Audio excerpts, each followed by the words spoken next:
السلام عليكم ورحمة الله وبركاته. السلام عليكم. عليكم السلام ورحمة الله وبركاته. I have a question. My question is, if you fasting, then like it close to Maghrib and your period is come, I have to make up that day or? If, يا أختي, listen to this. If you get your period 1 minute before the breaking of the fast, you have to make up this day. Even if you do not eat, even if you do not drink, you still have to make up this day. Okay. And rest assured, and rest, I just want to say, I just want to say one more thing. And rest assured, إن الله لا يضيع أجر من أحسن عملا. Rest assured that Allah will reward you for this day. In spite, you still have to make up another day, but Allah will reward you for this day.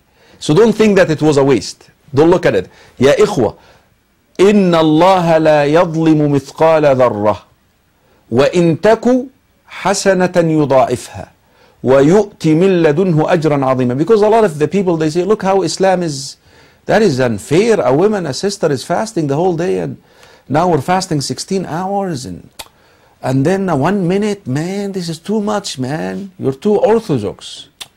Yeah, إخوة, this is the religion, this is the Sharia. But now, does the sister lose the reward for this day? Absolutely not. She receives the reward, but she has to make up this day. Now, you're done, يا أختي, or I still have questions? The second question, if like, you know, my sister, she has baby, like he's 2 months and she breastfeeding. I know some people saying you have to feed masakin, and after that, the future you have to fast. Is that correct or not correct? Because some people say if you feed in masakin, you don't need to make up. Brothers and sisters in Islam, our sister brought up a very confusing, and I'm telling you, it's very confusing even to the students of knowledge like myself, which is what a breastfeeding woman who broke her fast in Ramadan because she cannot fast has to do afterwards. We have so many views, actually up to 6 views regarding this issue amongst the jurists, and that's why it's a little bit confusing. The most famous is she has to make up the days, and another famous one, she has to feed. And of course there is another view which is a combination of the two. وهذا قول الجمهور, actually the majority of the jurists, actually they say if she broke her fast for the fear of her life, not the fear of her baby, the life of her baby or infant, then she has to make up the day. But if she broke her fast for the fear of the life of her baby or infant, then she has to feed and make up this day. This is the view of the majority of the jurists. And this is what the standard. Okay, why did you break your fast, ya ukhti? Because you were concerned about your health or the health of the baby? My health. Then make up the day. The health of the baby. Then feed and then make up the day. 2. Now, there are others who said she just have to make up the days, regardless. They did not place any distinction between the details of the reason or the excuse.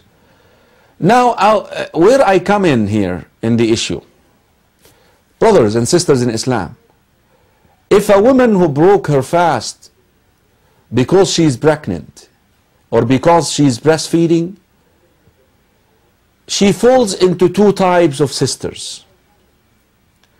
One type which abides by the commands of Allah and His Messenger to carry on being pregnant. Because you see, that ruling has to do with, is birth control allowed in Islam or not? You see, this particular ruling has a relationship to another area, which is, what is the ruling regarding birth control in Islam? Well, the ruling says, the ruling says that it's not allowed. What do you mean, ya Sheikh? Yes, it is not allowed unless the doctor tells the sister, if you get pregnant, your health is endangered. Or, two, she had a C-section 5 times, you can't have any more C-sections. And that's how you deliver. It's impossible. Or, that's another one, the duration of the breastfeeding, the 2 years. وَالْوَالِدَاتُ يُرْضِعْنَ أَوْلَادَهُنَّ حَوْلَيْنِ كَامِلَيْنِ. But after that, she is supposed to get pregnant. She is supposed to get pregnant. Now let's imagine this. A sister who will abide by this ruling. Let's say that she got married at the age of 18. She got pregnant, that's 1 Ramadan. She delivered. She breastfed for 2 years, that's 3 Ramadans. Then she got pregnant again, 4 Ramadan. Breastfed 2 years, that is 6 Ramadans. Okay, count from the age of 18, let's say she's going to keep doing this until the age of 40. How many Ramadans, brothers? Can somebody do the math and tell me? How many Ramadans? How many in Islam? 22 Ramadans. طيب, 22 multiplied 30 days, 29. Let's go 29. Can you do the math, please? How many days are that? Impossible for the sister to make up these days. That is why the view of Abdullah ibn Abbas وعبدالله ibn Umar, وهذا رأي الشيخ الألباني في هذه القضية يا إخوة, that it is sufficient for the sister to feed الفدية. That's it. Impossible. How many days Islam? 2 years.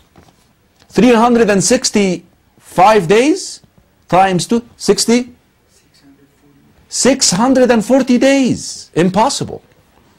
And this is going to come towards the end of her life. So that is why Abdullah ibn Umar, Abdullah ibn Abbas, they say to the sister, breastfeed. Feed fidya.